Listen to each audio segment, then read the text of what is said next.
Thank you, everyone. Welcome to the December 6th, 2021 Grafton Board of Health meeting. As a preliminary matter, this is Karen Gwostowski-Govan, Chair of the Grafton Board of Health. Permit me to confirm that all members and persons anticipated on the agenda are present and can hear me. Members, when I call your name, please respond in the affirmative. Dan Finn. Dan Finn here. Austin Magnet. Austin Magnet's present. Bill Muller. Bill Muller here. Jennifer Maynard. Jen Maynard here. All right, and then any staff and anticipated speakers on the agenda. When I call your name, please respond in the affirmative. I know Nancy is off today and Colleen is off today. So Julie Van Arsdalen. Affirmative. Jennifer Naki Joba, forgive me. Affirmative. Anyone, I'm very sensitive when it comes to names, as you can imagine, given my last name. So. Jerry Tangri or Tandri? Tangri, yeah, here. DJ Wilson. Here. All right. Amelia Houghton. Don't see her on yet. Jerry Beals. I'm here. And then I put Pat Bruckman on just because I know Nancy had sent her the email also. I don't know if it was an FYI or not, so I figured I'd just include her on the list in case she was joining us. All right, so I'd like to open the meeting. Can I get a motion from one of the board members to open the meeting? This is Dan Finn. I make a motion to open this meeting. Is there a second? This is Austin Magnet. I'll second that motion to open the meeting. All right, and then we'll do a roll call vote for the opening. Dan Finn, aye. Austin Magnet, aye. Bill Muller, aye. Jen Maynard, aye. Karen Gwostowski-Govan, aye. Good evening once again. This open meeting of the Grafton Board of Health is being conducted remotely, consistent with the Act extending certain COVID-19 measures adopted during the state of emergency in Massachusetts. This Act includes an extension until April 1st, 2022 of the remote meeting provisions of the original March 12th, 2020 executive order that suspended certain provisions of the open meeting law. In order to mitigate the transmission of the COVID-19 virus, the Act extends the requirement of the open meeting law to have all meetings in a publicly accessible physical location. Further, all members of public bodies are allowed to participate remotely. The Act, which you can find posted to the town's website at www.grafton-mass.gov, allows public bodies to meet entirely remotely as long as reasonable public access is afforded so that the public can follow along with the deliberations of the meeting. Ensuring public access does not ensure public participation unless such participation is required by law. And there are no public hearings scheduled for this evening's meeting. For this meeting, the Grafton Board of Health is convening by video conference via Zoom, as posted on the town's website, identifying how the public may join via our agenda. Please note the meeting is being recorded and that some attendees are participating by video conference. Accordingly, please be aware that others may be able to see you, and you take care not to screen share your computer because anything that you broadcast may be seen by others or may also be captured by the recording. Any supporting materials that have been provided to the members of this body are available on the town's website unless otherwise noted. The public is encouraged to follow along using the posted agenda unless I, the chair, note otherwise. Before we turn to our first item on the agenda, just allow me to cover a few basic ground rules for effective and clear conduct of our business and to ensure accurate meeting minutes. I'll introduce any speakers for certain topics on the agenda. After they've concluded their remarks, I'll open it up to any board members if they have any questions, comments, or any motions. Please remember to mute your phone or your computer when you're not speaking, and then please remember to speak clearly and in a way that ensures ability to generate accurate meeting minutes. Let's see, for any responses, please do so through me, the chair, and and if there are any votes that are taken during this evening's meeting, they'll be conducted by roll call vote. With that, we will turn over now to the first topic on the agenda, which is the Alliance. And the first topic under the Alliance are updates. Julie? I know the monthly update was sent out last week, and I don't know if everybody had a chance to look at it. I'm not sure if anybody has any questions about anything that's on the update.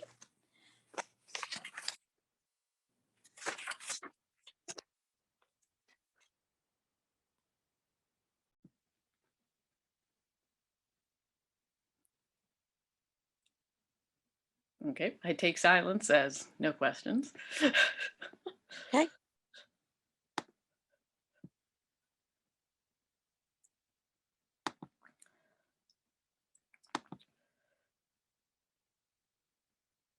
All right. You all set, Julie? One thing I just wanted to mention was that Micah Blondo, he's the other regional public health specialist. He's been filtering through Grafton as well. He's been doing a great job. He also just passed his Title V inspector's exam. So I'm going to be working with him, getting him acclimated more with Grafton and also with Title V. I'm very excited for him. He's brilliant. Send So him our congratulations. Yeah. On that. Yeah. And he's been, he has a good relationship with a lot of your local businesses already. And he's happy to be in Grafton also. We're happy to have him. Yeah. All right. Any board members have any questions for Julie at all before we move on? This is Austin. I couldn't really find the update, but I know there was a property that sort of had some, was it complaints last month? Were those kind of addressed? I can't remember the property name, address or anything. Trying to find last month's. I know that there was some sort of complaints on a property that I thought you guys were still going to check out. So I had a lot of rat complaints. Oh. I'm still working on those in the Creeper Hill Road area. Okay. I'm actually going to be getting reports either bi-weekly or monthly regarding pest control in that area. Okay. I'm not 100% which. Maybe that was it then. What, was it Main Street or something like that? There was a tenant situation, the landlord was making updates. Is that what you're thinking of, Austin? I think it might have been the rat complaints with the clean earth issue. I saw in the news that smell was addressed finally.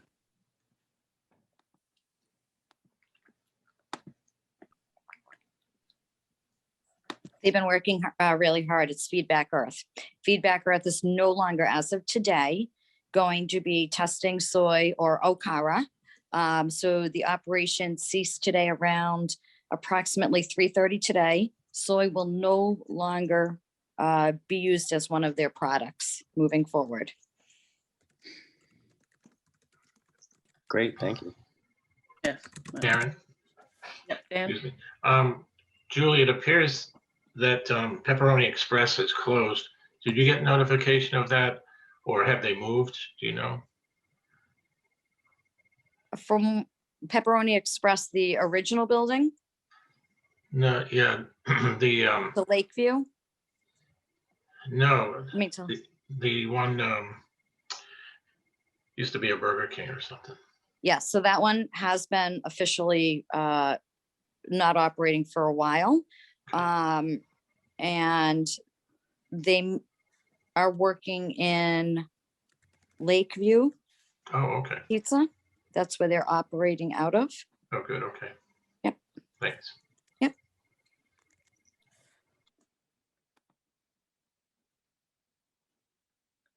Any other questions for Julie?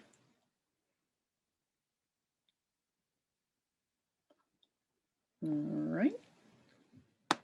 Then we will move on to Jennifer regarding we have it for Coalition for Healthy Grafton / Mass Call 3 grant. Yes, I believe during our August meeting for Grafton, I did give all of you an overview of Mass Call 3.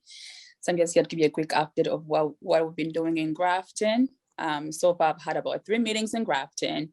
I've met with both the middle school principal and the high school principal, who I realize is new, Kevin, as well as a school resource officer, to start really conversations about substance misuse prevention work in Grafton. At this point, they're all on board to resume this work, but as you can imagine, it's a busy time for everybody in the schools, right? So right now, we are looking to start the assessment process in Grafton and other towns. Every 2 years, we do the Regional Youth Health Survey. So we'll be administering that again in Grafton. I think late December, early of next year, Grafton will take the Youth Health Survey. That's really to assess youth health behaviors for grade 9 through 12. And as part of the assessment, I'll be holding focus groups. So as well as one-on-one interviews. So as I mentioned during our last meeting in August, I'm looking to you to help me identify key stakeholders in Grafton who I can connect with. They don't have to attend the coalition meetings, but during the assessment process, I think it's important for me to get input from folks that live and work in Grafton, so that they can really inform what we will be focusing on for Grafton in the next 3 years. So this grant is specific to tobacco usage prevention, alcohol usage prevention, as well as marijuana. As Sherry said earlier, she's a tobacco enforcement coordinator, so she'll be helping me to do the education in the schools as well around vaping, which was an issue pre-COVID. So I think after the assessment process, we'll know more if vaping is still an issue or what seems to be a bigger issue that we'll be focusing on. So really this process is to inform our efforts as where we should focus our efforts going forward. So I think that's about it. I think, Karen, after the last meeting, I had sent you my contact information because I think Dan had asked for that. Yeah, I think. Yeah, so I'm just looking for introductions in Grafton. It can be parents, it can be youth that are influential in Grafton. It can be faith-based organizations. It could be somebody from the media. So from different sectors, anybody that you can think of. I'm happy to meet with them and just give them an overview and just really pick their brains around what they think are the issues in Grafton and why they think those issues do exist in Grafton. Because we do want to tailor our strategies to that specific town. So in this case, Grafton. Yeah. Dan? Aaron, excuse me. Yeah, Jennifer, just off the top of my head, I'm thinking it might be worthwhile to partner with or get some feedback from one of the owners of a local package store. There's one, I'll send you his name separately. He traditionally has hired coaches from Grafton High School as employees. And I have a feeling over his 30 or 40 years in business, he might have some insight that could help from that different perspective. Yeah, that would be great. That would be great, Dan. Send you his information. Yeah, thank you. That would be great. So I don't know if you have any questions. So I think with Mass Code 3, it's a process. We're now doing the assessment part of the process of the framework. Next, we'll do capacity building. Capacity building right now, I'm really working with folks that were part of the Coalition for Healthy Grafton to help me continue the coalition. And we'll have implementation and planning, we'll have evaluation, as well as a big focus on cultural responsiveness. I think, as most of you know, this new era, there's a big focus on health equity and racial equity. So we do want to ensure that we are reaching out to folks that are underserved in our communities or folks that don't usually come to the table and giving them a voice and making sure that we meet their needs, especially when it comes to prevention work. So part of that, I think some of these conversations can be difficult to have with folks. I have been working with Roseanne to find different trainings for maybe her teachers, so we can all become more comfortable as we speak about these difficult topics. is one way we are doing that, or just really being able to create collaborative language as a team around some of these topics as we learn more and teach and learn from each other as well. So I can imagine, it's been a long time since I was in school and I don't have kids. But I can imagine when it comes time to like when, especially if you're trying to talk with students in the youth, getting them to necessarily open up and be truthful and not say, no one's doing anything, life is great, everyone's perfect. Right. So yeah, But trying to figure out it's the best way to do that, to I actually think get the best actual answers that are valuable. valuable. Yes, 100%. I think in the past we've done the train the trainer model for the youth. So training some youth to train others. They're more likely to listen to their peers than myself or you. So definitely having youth that want to do this work and can invest in it will be important for me. And I would love to work with those folks. In regards to me holding focus groups, I'm looking to hold focus groups for parents, focus groups for the youth, focus groups for grandparents raising grandkids, school teachers, really anybody who lives in Grafton and finds this work rewarding, I like to connect with. So yeah, that's, you have any questions? I don't have any questions. Any other board members have questions? Dan, I saw you jumped off mute. No, thank you. Thank you. All right, well, thank you, Jennifer. We appreciate it and appreciate the update.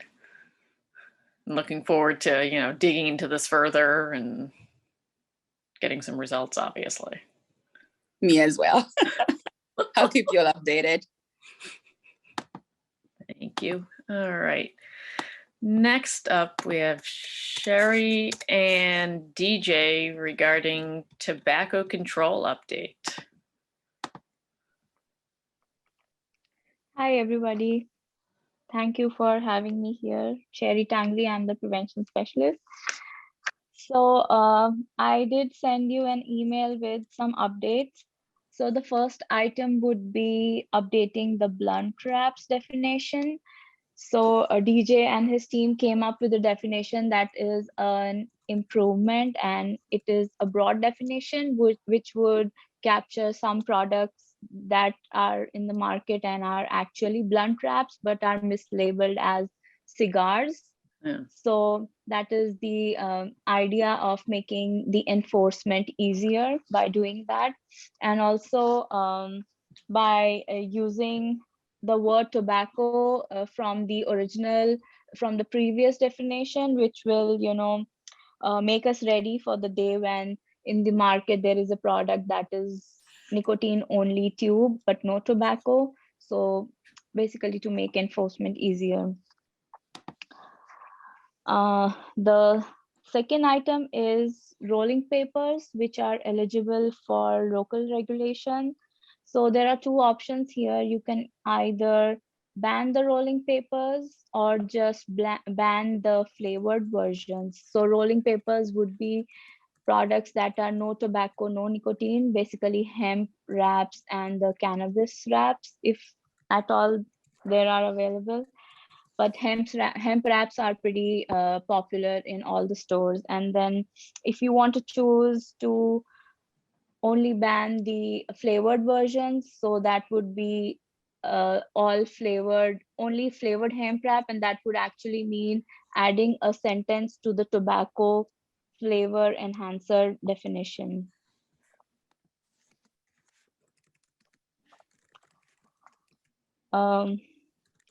The other item is addition of the word indoor to section E1.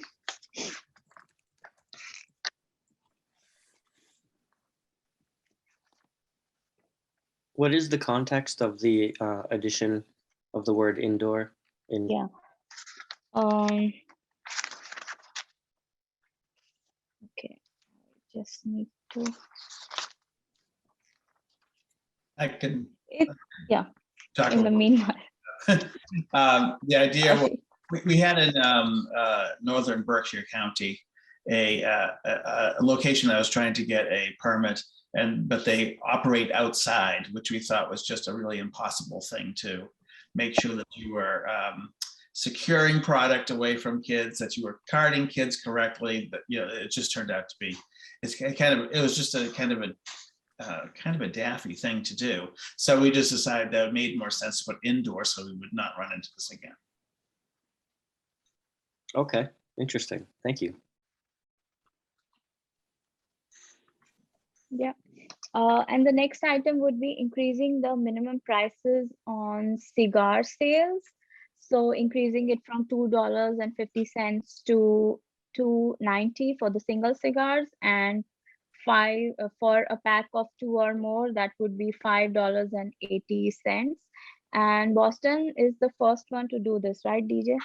Yeah, what happened is that in every policy, including yours, the last paragraph has that you have the capacity to go in and look at the federal consumer price index and change the price according to the CPI.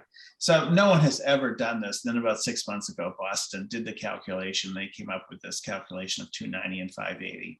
It hasn't been changed in years. So this probably makes sense. Inflation everywhere.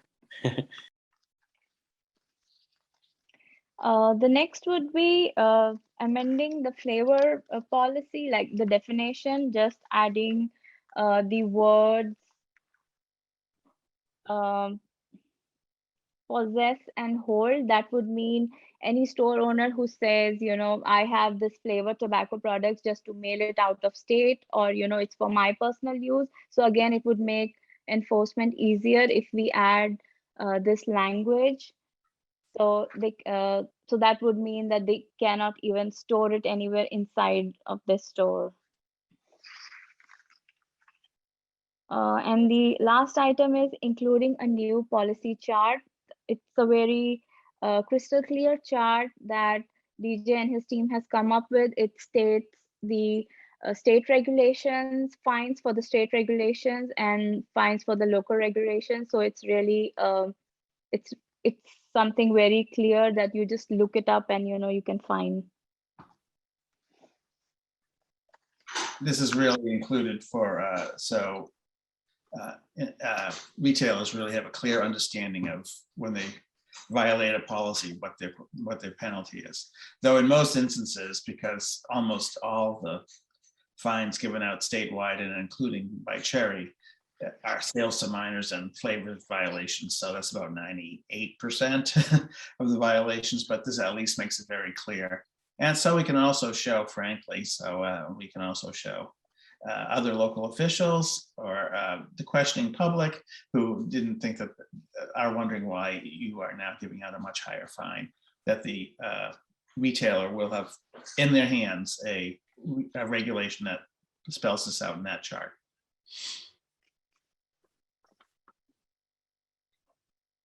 Yep. That's all for me. Any questions? This is Austin. I just have a question on all of these. Do we kind of vote on them individually, or do we is there any discussion on them, or are they automatically all adopted? I know one of them was kind of on the rolling papers, whether or not we're going to ban the flavored ones or all of them. Do you guys want to discuss those now, or? One question I had for DJ, thinking back to the last time we did updates to tobacco. I know the last time pretty much we all came to the conclusion that the updates were minor. There wasn't a public hearing warranted. Town council was fine with that.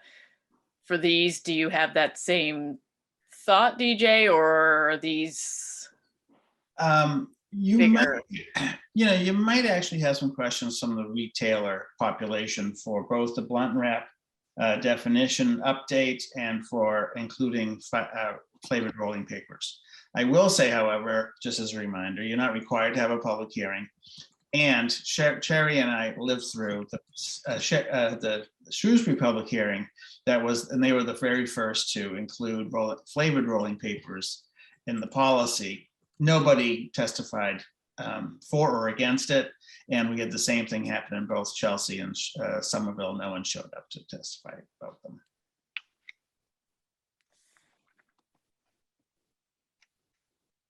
All right, thank So you. I probably didn't make that any clearer for you, but I at least tried to.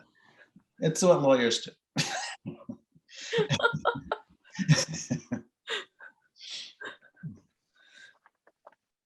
Board members, questions, thoughts? Do we want to go through this now? Do we want to regroup at the next meeting for the different ones and then also decide, do we want to do a public hearing or not?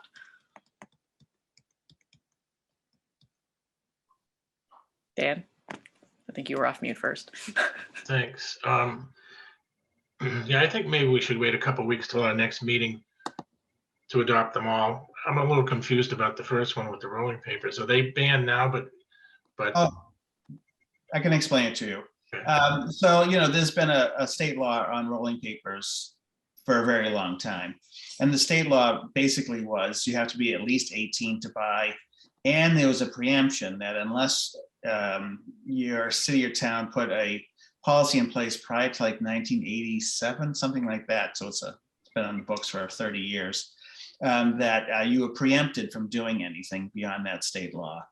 And so in the 2018 update to the state laws, they raised that minimum price to 21, which made sense, but they also got rid of that sentence on preemption. So now cities and towns can go forward and do something.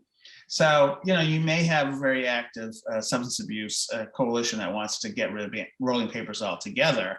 But for tobacco purposes, what we do think to keep it in line with the public health rationale as to why we're going after flavored products, both in local regulations and now at the state law, that flavored rolling papers have the same problem.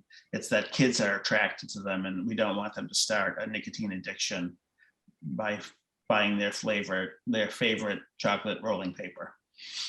gotcha. Yeah, so that makes sense to me.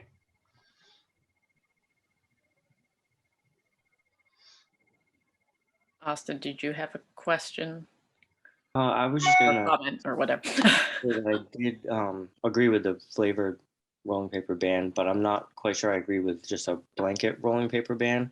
I know we're opening a lot of dispensaries in town and whatnot, and it just seems like a lot of businesses might have an issue with that. I don't know if you do want to open it up for a public hearing so that they do have kind of an option to weigh in on that.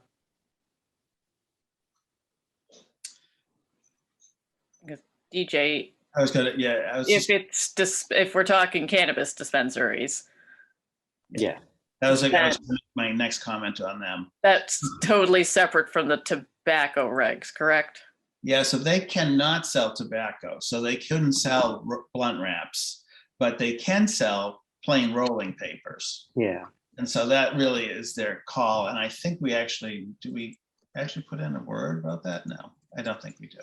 But yeah, so we've been we have a very big and solid wall between tobacco and marijuana in the state.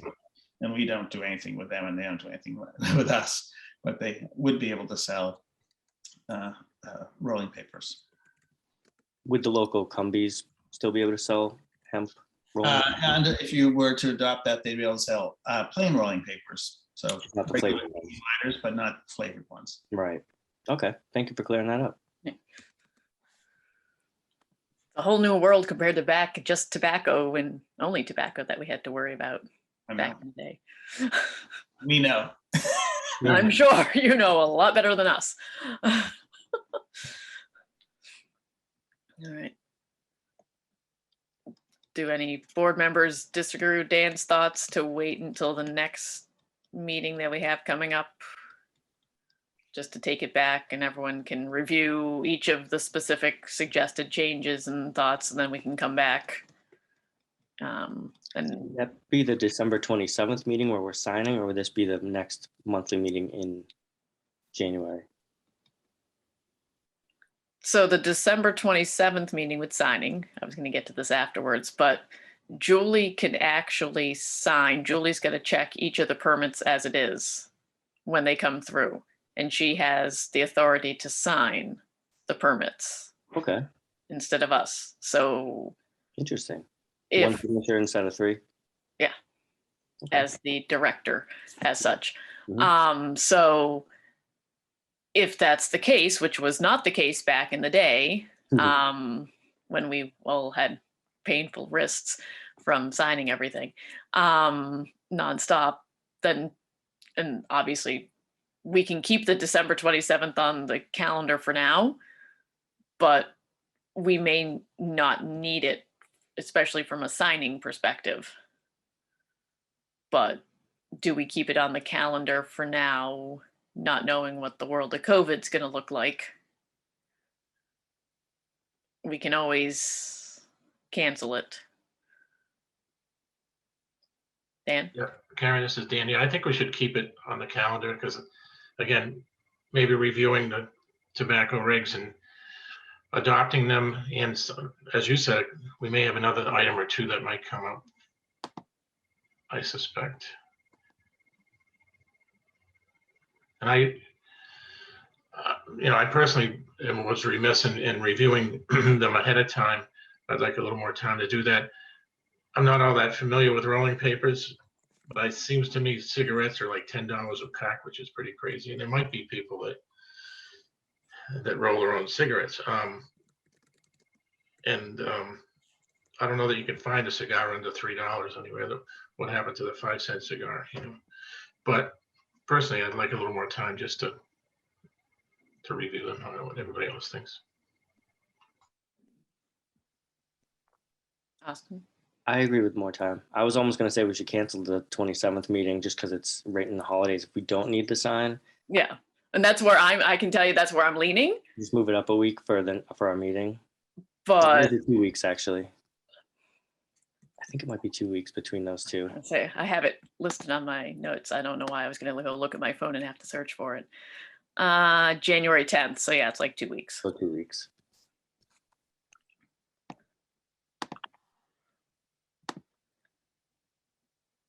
So I would vote pushing up 2 weeks if we don't need to sign. But if we do, then we can at least take care of all those at the same time.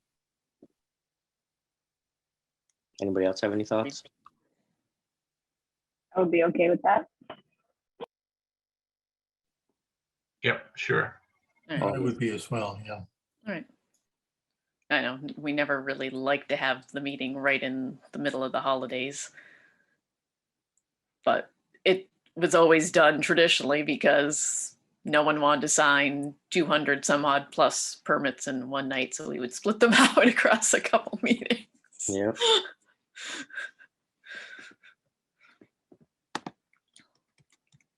All right. Any other questions for Sherry or DJ? I think we have our kind of next steps lined up as a group.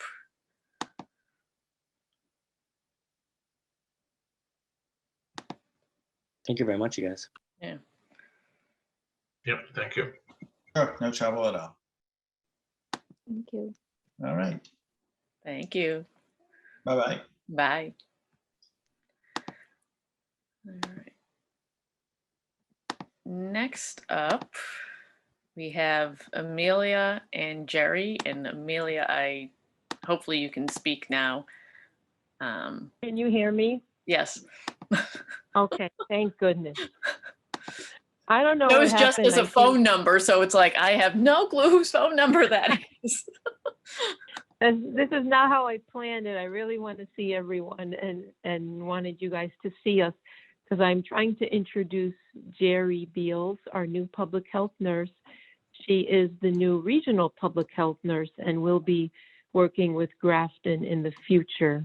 And you can't see her either because we have the same issues remotely with our laptops. We will probably have to see you at the next meeting or so. But Jerry, I know you're on. Can you speak? It's *6 to unmute. I am here. Sorry you can't see me, but it's nice to see all of you. I've seen the emails come through, so nice to at least see you if you can't see me. Well, welcome. Sorry, we really wanted to meet No, you in person. Trust me. Been there, done that with technology fun. Uh, Well, if you need us, you have our names, and Julie is always in touch with us, and we work with Cherry and Jennifer, and there's many ways to get in touch with us, whatever you need and whatever you need us to be a part of. well, we appreciate it very much, and everything you've been doing and continue to do with COVID and everything else.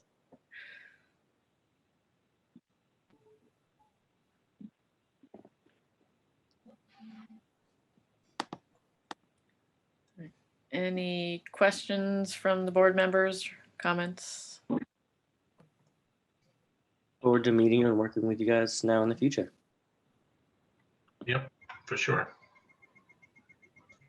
Thank you, likewise. Thank you. Thank you very much for joining us.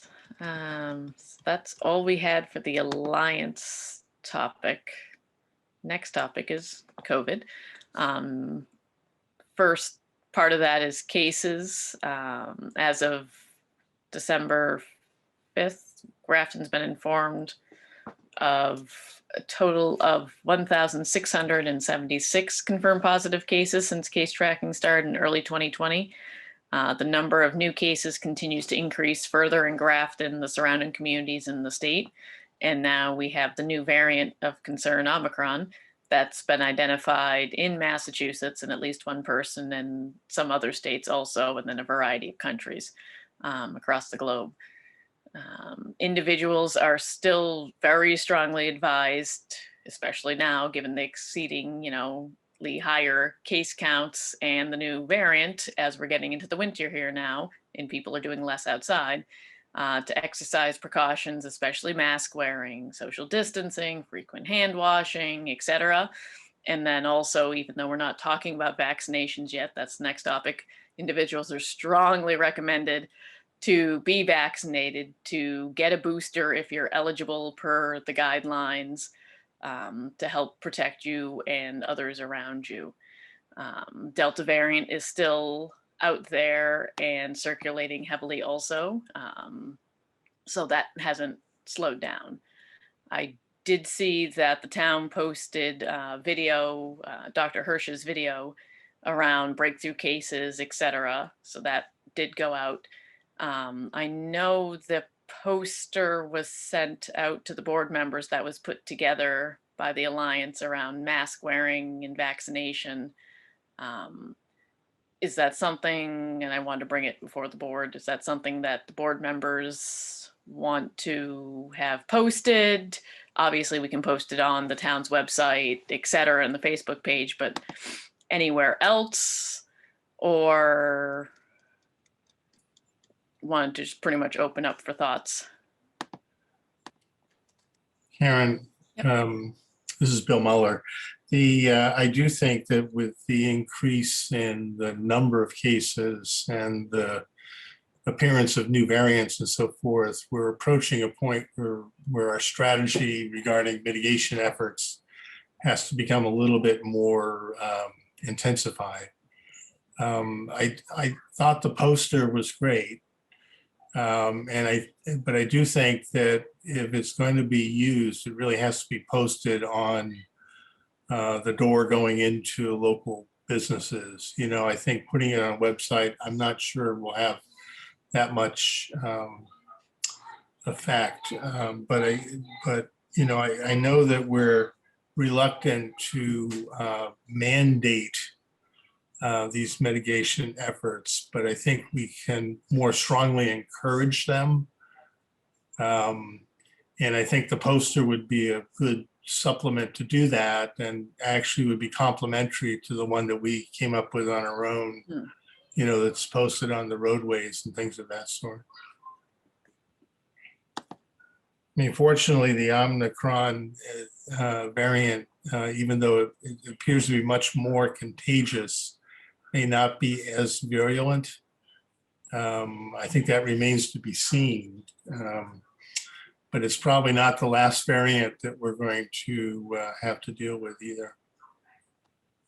So, Agreed.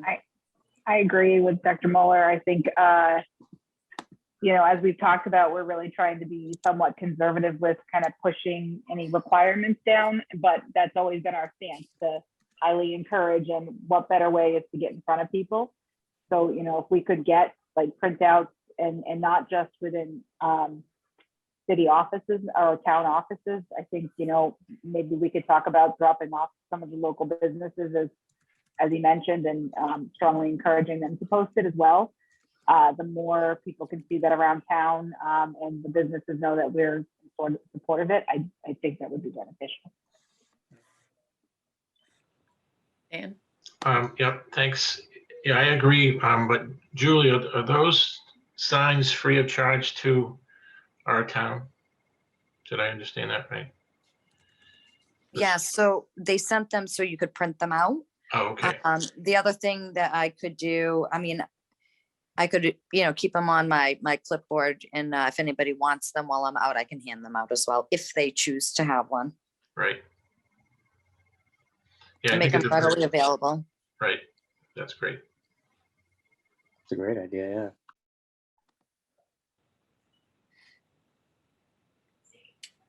And certainly, like, you know, public offices and schools and the library, you know, I think we should certainly ask that they post those things. Yeah, we have to keep in mind, like certain buildings, it's required already to wear masks. So we have to make sure, like if we're talking library, the municipal buildings, that where the sign says it strongly recommends and there's a mandate for said building, I wouldn't want to potentially confuse anyone into thinking that they don't have to wear one in, say, the municipal center or something. Sure, they could post Yeah. those ones inside, because it's a little, it talks about vaccines, I think, too. So they could do it inside, so it's kind of like a little bit more of a education and recommendation. yeah, Karen, I think that these posters are actually better suited to be used for local businesses. I think that places like the library, the municipal center and so forth, we have more control over that. And I think can be a little bit more in a dictatorial mode to say that, in fact, you know, you're not going to come in here without a mask. I think when we try to extend that to a local business, it's a little bit more difficult, particularly, I mean, I think the business people are reluctant to be put in the position of being the mask police. By the same token, I'm sure that they would feel more comfortable if everyone was coming into their establishments with a mask. And, you know, when we had last discussed this, it seemed like we were still in a kind of a, you know, a decreasing case count environment, and we're clearly not in that any longer. And we're moving into the winter time, and, you know, and Christmas and other holiday festivities are upon us at this point. So it'll be interesting to see how much people begin to use rapid testing and so forth before their family gatherings. And you couldn't get into my house on Thanksgiving without ironclad evidence of a negative test. Even then, you were pretty much in the backyard. So, but on the one hand, I think we really do need to be a little bit more assertive. On the other hand, I think we're still respectful of the position we're putting people in. And I'm not sure actually what our legal options are. I presume that if it was a mandate, it would probably have to come from the selectmen, the select board. I don't know.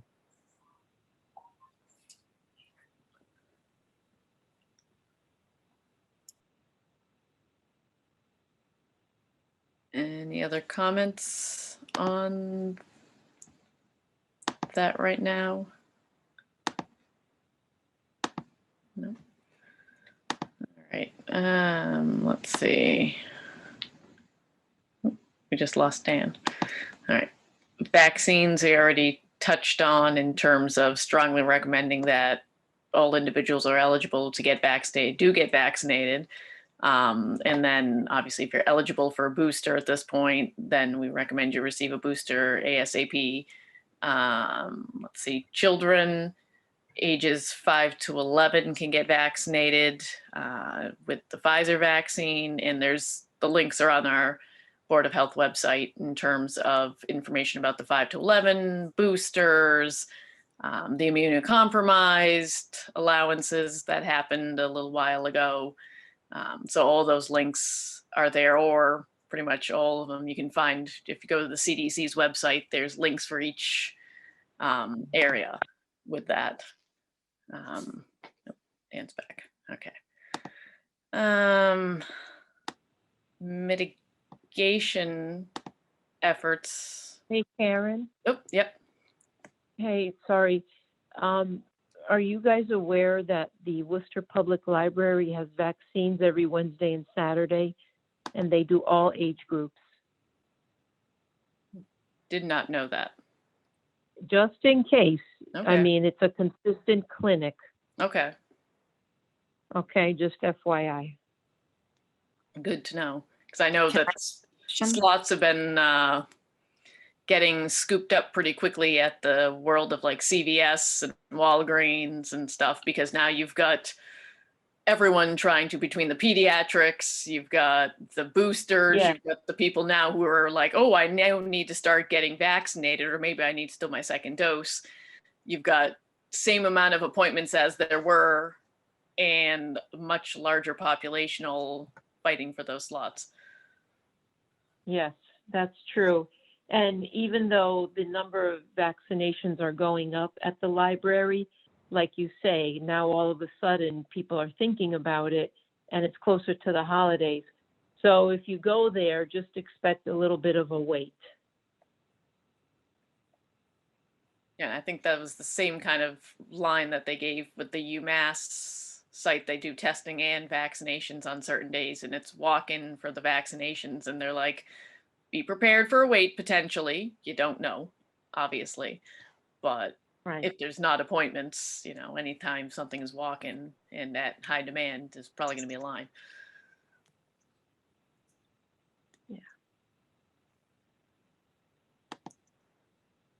Karen, can I ask a question? Yeah. On Wednesdays and Saturdays at the Worcester Public Library, is it first and second doses as well as boosters? And what are the hours, Amelia? All of them, and 11 to 7 on Wednesdays and 11 to 5 on Saturdays. All doses, all ages. Thank you.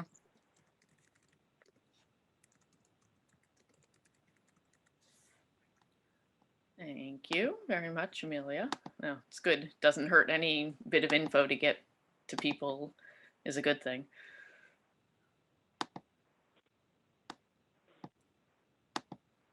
All right. Mitigation efforts. We already, I would say, started to touch on that. We've been keeping this on the agenda. And this is, as a reminder, the 3 potential mandates based on the discussion we just had around that kind of circulated off of the poster.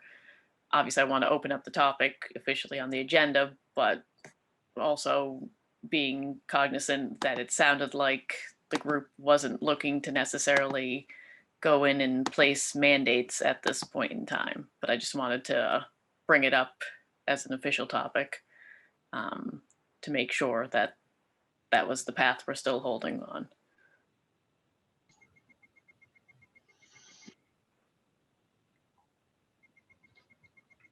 Am I back? Yes, you're back. I keep ditching myself.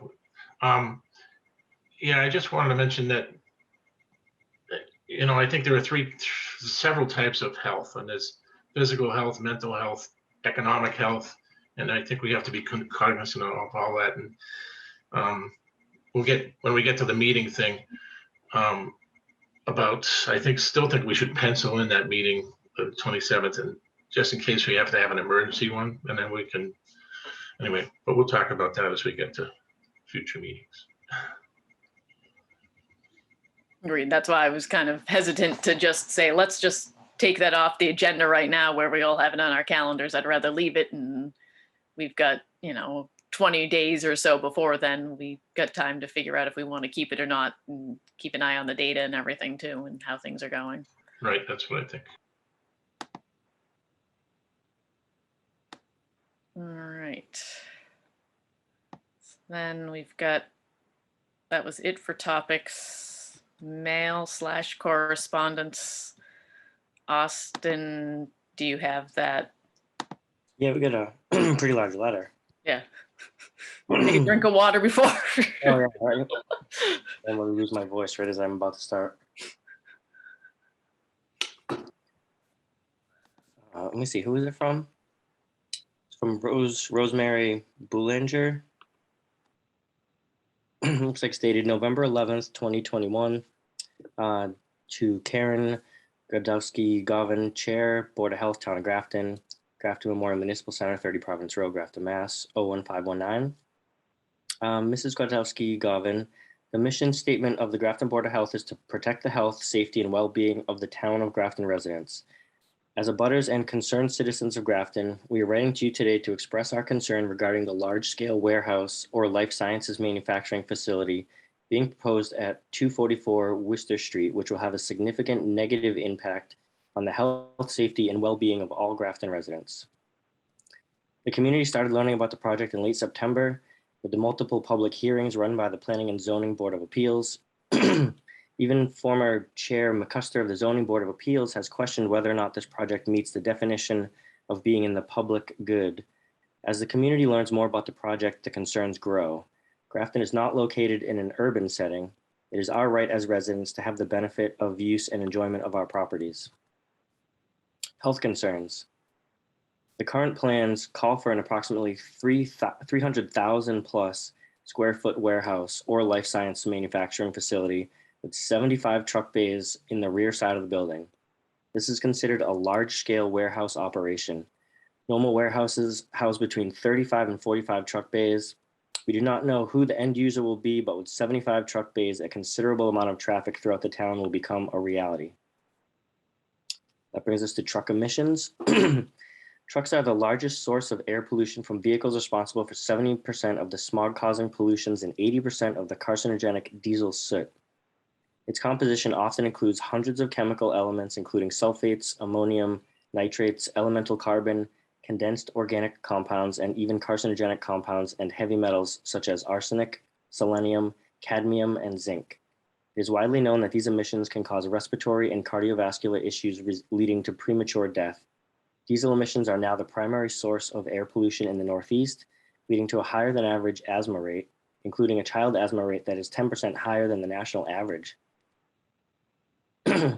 In typical warehouse operations, there are normally 4 to 8 truck deliveries per bay per day. Multiplying by 75 bays and trips to and from the Mass Pike, this equates to 600 to 1,200 trips per day by 2 densely packed neighborhoods of Grafton and the adjacent neighborhoods of West Millbury. During the 6 months of winter, once the truck arrives, it is common practice to keep their engines idling to prevent freezing of the fuel. With a 7-day, 24-hour operation, the neighborhoods will be subject to 24 hours of truck emissions, contributing to unhealthy air outdoors and indoors through fresh air intakes. Fumes can carry up to 2 to 3 football field lengths, which will certainly affect the 2 adjacent neighborhoods, all of Grafton, West Millbury, and South Shrewsbury. This equates to over 14,268 pounds of carbon dioxide emissions from one truck to and from the Mass Pike. Multiplied by 600 trips, that's 8.6 million pounds. Multiplied by 1,200 trips, that's 17.12 million pounds. Safety. With 600 to 1,200 daily trips to the warehouse, the increased truck traffic will pose a hazard to our neighborhood streets and clog our main access roads, not to mention bus routes for the school children. Peaceful walks and school children bike riding after school and on vacations will be distant memories. On Worcester Street, there are sections that do not have sidewalks or crosswalks.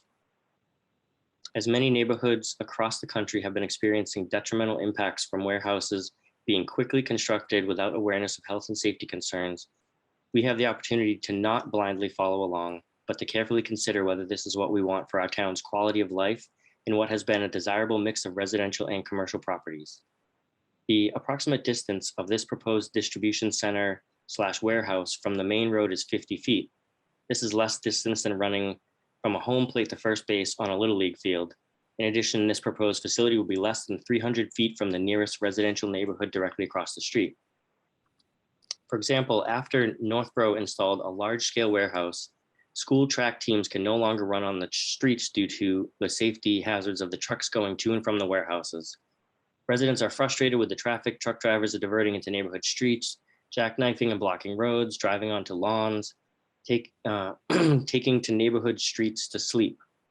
The town of Milford also accepted an Amazon warehouse distribution center in their town. Even with all the industry they already had, Amazon traffic has proven to be a nightmare. Since the warehouse contracts out many of their drivers, the town is left with little or no recourse when problems arise. Bill Buckley, the chairman of the Milford Board of Selectmen, is also frustrated about how Amazon's employees drive. Typically what they'll say is, go talk with our contractors, cite them if they're not driving properly.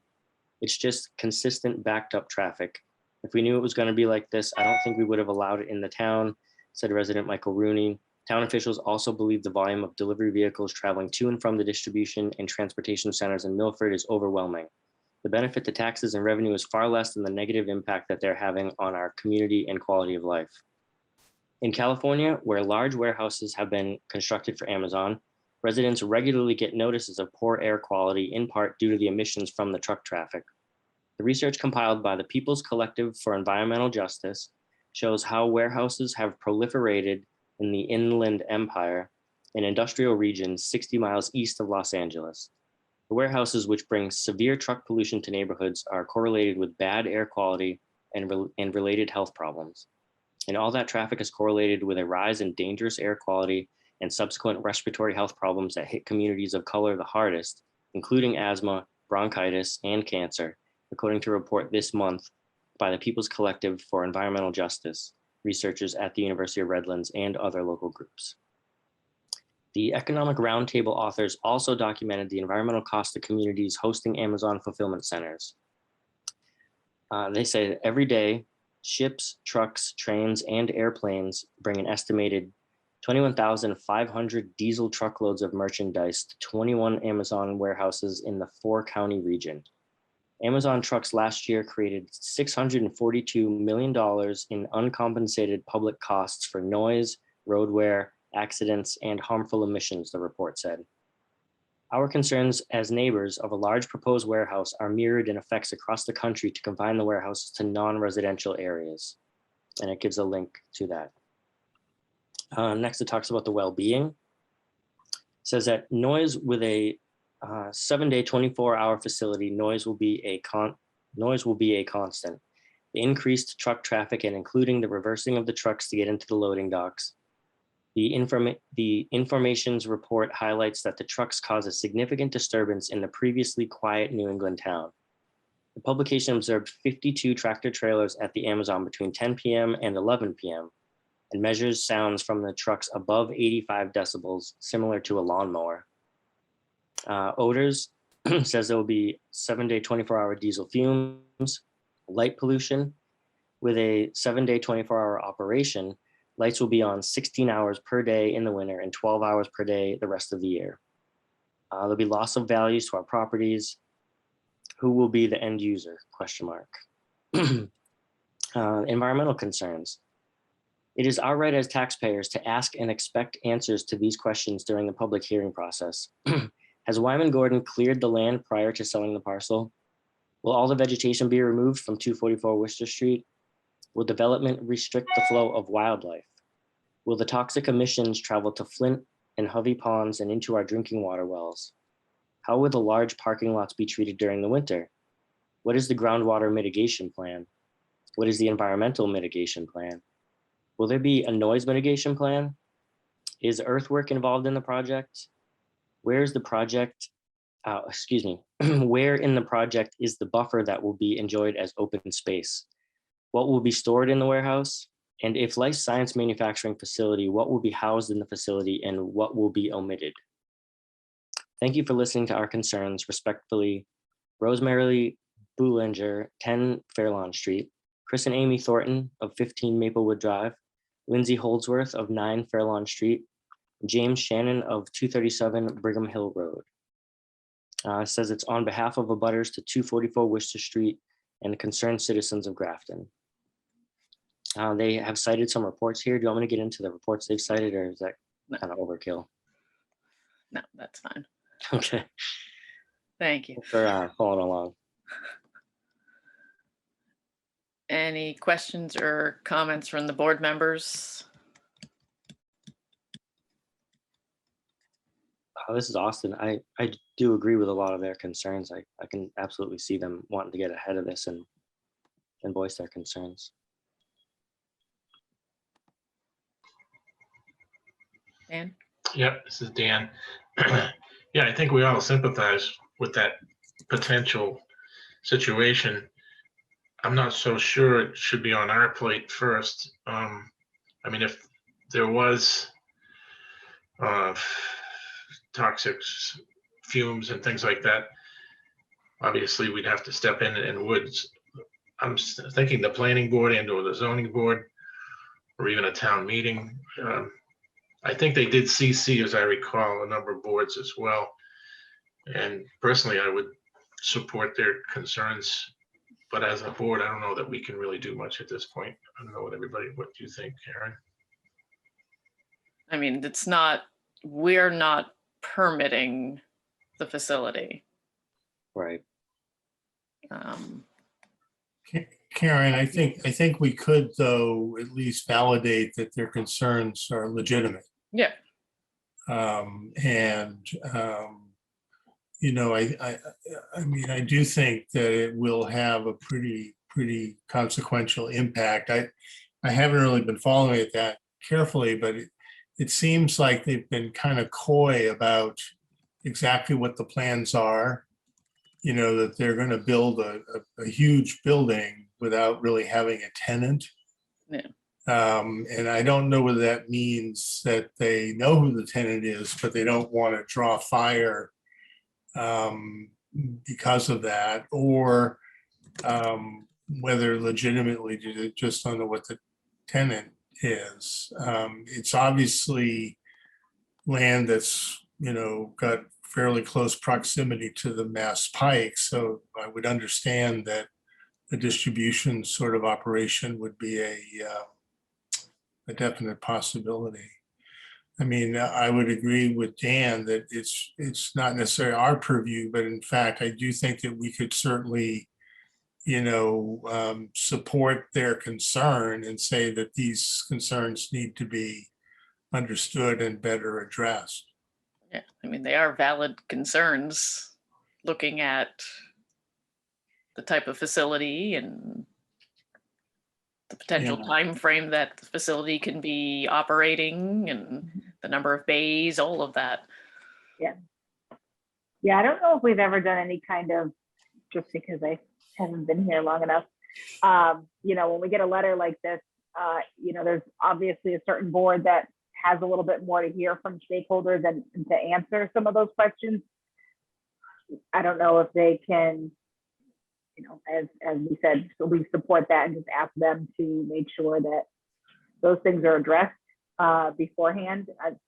The volume of trucks is a little alarming. I can't imagine, you know, commuting ourselves on and off the highway even.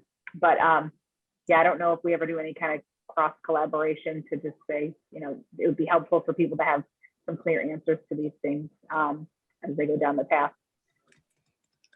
Yeah, these types of buildings and projects are few and far between in town. I'm sitting here as Austin was reading, and I'm sitting here going like, have we had something like this?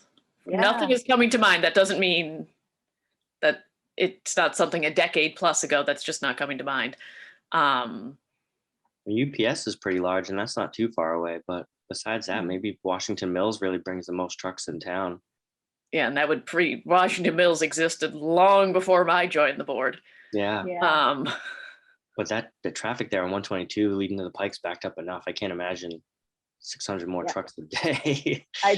that's crazy. I wonder if even those boards could, I don't know, make sure that we know as the board members when the meetings are, if it would be helpful for us to hear. I don't know what's coming out of those meetings. I don't get to attend them usually. But I agree with the commentary too, that, as a town, as you said, we haven't really had a big project like this, but as a town, hopefully we can all learn from other towns, and we have other communities that abut there as well. So hopefully the zoning boards and things like that are also talking to those folks to see what their impact would be. I don't know that we want to be a menace to our surrounding communities for some decisions, but I don't know, might be something for collaboration. It can't hurt to reach out. I'd say they did CC a couple other yeah, I saw that. boards. It was looks like the Grafton Conservation Commission, Grafton Planning Board, Grafton Zoning Board of Appeals, Millbury Board of Health, and the Shrewsbury Board of Health. Okay. So at least Millbury, I feel like they'd be somewhat more affected than Shrewsbury, but at least they were also copied on it. And I mean, I'll say from like the volume of trucks, I was in Franklin probably 2 months ago now, not too far off of 495. And I thought at first, I'm like, am I in Milford? And I didn't realize it because it was just the number of Amazon trucks in Franklin and Bellingham was just amazing. Hence the reason I thought maybe I was in Milford, because I thought I was like near their distribution center, that they had set up, but just they were all over the place. Like everywhere you turned, you were like surrounded by them, and you weren't even in Milford. Yeah. You were near Milford. But They just are finishing their distribution center in Westboro as well, over at the Astra yeah, pharmaceutical site, and it's a massive building. It would make this proposed building look tiny. Wow. yeah, and then you get the one at the Greendale Mall. Well, the place formerly known as the Greendale Mall. Yeah.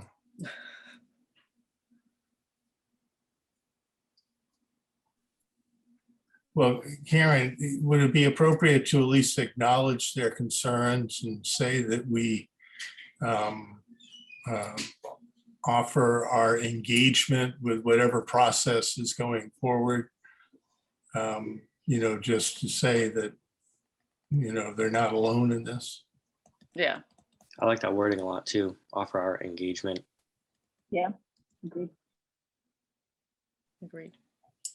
Yep, I do too. And I think maybe between now and our next meeting, whether it's the end of December or into January, we could get our heads together, think about putting a letter to them, to that point, and possibly to a particular board, or that they could take to a particular board if we're not there, that we are in fact in support of their concerns in this project. This is awesome. I just have a question. Has the building been approved and permitted yet, or is it still in No, I don't think so. I the don't- phases? I don't think so, but do not quote me on that. Yeah, I wonder if there is some sort of town meeting or meeting on the specific project that we can attend, or at least get more information about. I wonder who we reach out to about that. Is that the planning board or the zoning board, or who's the contractor on this, even trying to push it? Can probably start with the town administrator, just to see when the meetings are, Sure. Yeah, that'd be good. and let them know of our concerns. Is that something Nancy would send an email, or can any one of us maybe? Yeah, I mean, any of the board members can.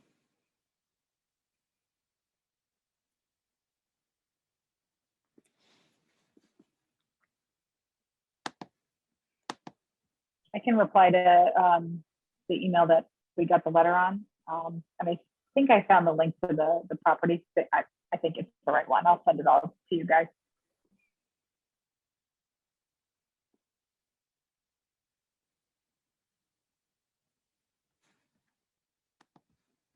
All right. All right. So there was no other correspondence besides that. So that just leaves upcoming meetings. So we have December 27th penciled in at this point, January 10th, February 7th, and March 7th. All right. Austin, I have a quick question. Yep. Is there like a date that we have to make the call whether we're gonna have the meeting or not by? I know we have to post the agenda by a certain date. So like what date would be the? I would say because we're, and I don't know if the town, I hadn't thought this far ahead. I don't know if the town has the 24th off. Like I think so building because is, that's the holiday, I think. yeah, it's the holiday like my job has. Yeah. Same with me. Because Saturday is technically the holiday Yeah. most places, but I don't know for a fact, but I would assume the town would be off on December 24th. So normally we would post agendas like Thursday morning at the latest for a Mhm. Monday evening meeting. Typically we try to do it before that. But if you now have a holiday in there also, Yeah.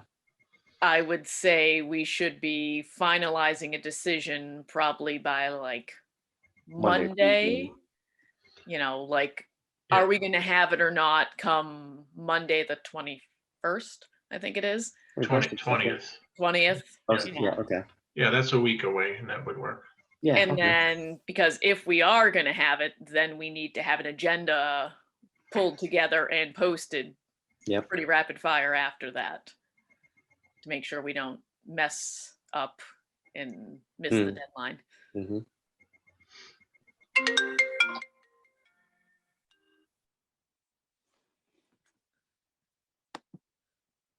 All right. So if there's nothing else, that's all we had for the agenda.